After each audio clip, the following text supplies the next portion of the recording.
आज हिस्ट्री में पार्ट हमारा है भारत में नव जागरण का युग। जब 19वीं शताब्दी का प्रारंभ हुआ तो हमारे भारत में जो कि बहुत सी कुरीतियाँ फैली हुई थी, जिनमें से थी बाल विवाह, विधवा विवाह निषेध, पर्दा प्रथा, ऐसी बहुत सी कुरीतियाँ थी जो फैली हुई थी। और उस समय बहुत से समाज सुधारक हमारे देश में हुए। जैसे गुरु तो बहुत से थे, उस टाइम गुरु भी हुए बहुत से, कबीरदास जी, संत रविदास, लेकिन और भी बहुत से समाज सुधारक हुए, जैसे राजा राम मोहन राय, स्वामी रामकृष्ण परमहंस, और भी बहुत से समाज सुधारक जिनका जन्म हमारे देश में हुआ। ऐसे बहुत महापुरुष हुए जिन्होंने इन प्रथाओं का उन्मूलन किया या इनको दूर करने का कार्य किया।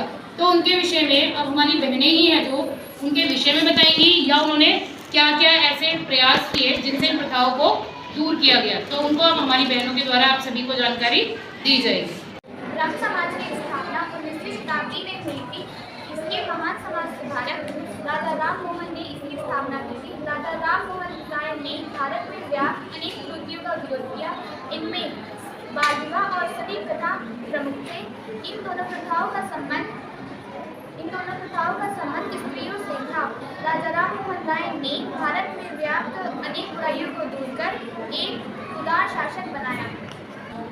वेद समाज ने ब्रह्म समाज के सिद्धांतों को आगे बढ़ाया।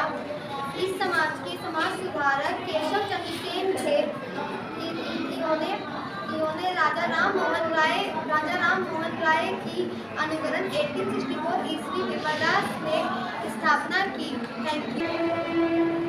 आर्य समाज प्रमुख रूप से हिंदी विचारधारा से प्रभावित था। समाज सुधार की भावना से सन 1875 ईस्वी में स्वामी दयानंद सरस्वती ने आर्य समाज की स्थापना की। अपने वेदों के लिए भारतीय सभ्यता एवं संस्कृति का उन्होंने महत्व भी बताया। इन्होंने मूर्ति पूजा, जातिवाद प्रथा एवं वर्चस्व का विरोध करना आरंभ कर दिया। अतः इन्होंने उपदेशों को हिंदी में प्रयोग किया एवं सत्यार्थ प्रकाश की रचना की। Thank you. रामकृष्ण परमहंस सभी धर्मों का आधारभूत सिद्धांत सत्य एवं शांति को मानते थे। इनका विश्वास एक ईश्वरवाद में था। यह स्वयं एक पुजारी थे। इस कारण इनका भारतीय सभ्यता एवं संस्कृति में अटूट विश्वास था। रामकृष्ण परमहंस से प्रभावित होकर अनेक लोगों ने उनके मार्ग का अनुसरण करना आरंभ कर दिया। Thank you. स्वामी विवेकानंद के बचपन का नाम नरेंद्र नाथ था। ये स्वामी रामकृष्ण परमहंस के परम शिष्य थे। इन्होंने भारतीय संस्कृति एवं सभ्यता के लिए अनेक देश व विदेश का भ्रमण किया। इन्होंने 1893 ईस्वी में रामकृष्ण मिशन की स्थापना की। धन्यवाद। ईश्वरचंद्र विद्यासागर भी भारतीय सभ्यता को मानने वाले समाज सुधारक थे। यद्यपि इन्होंने पाश्चात्य की शिक्षा ग्रहण की थी, परंतु इनका भारतीय संस्कृति के प्रति अटूट विश्वास रहा। इन्होंने बाल विवाह एवं विधवा विवाह के लिए अथक प्रयास किए।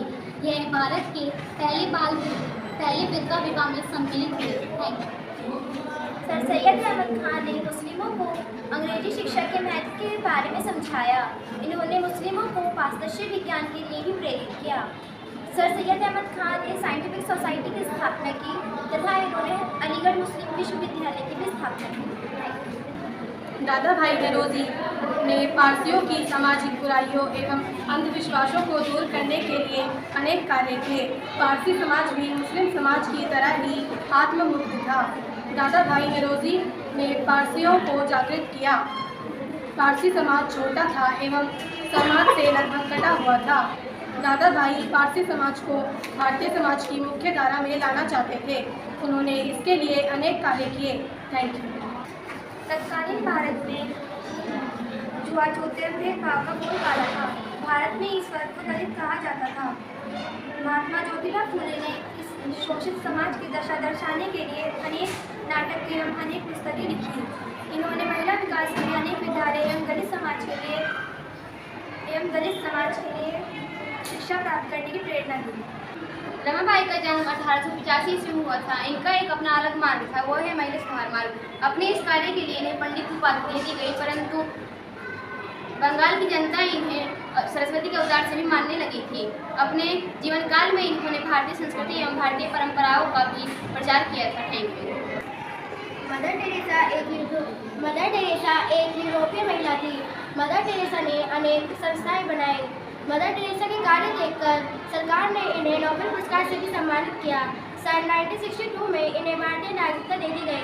मदर टेरेसा ने भारत में मिशनरीज ऑफ चैरिटी के नाम से एक संस्था की स्थापना की, जिसका कार्य केवल असहाय लोगों की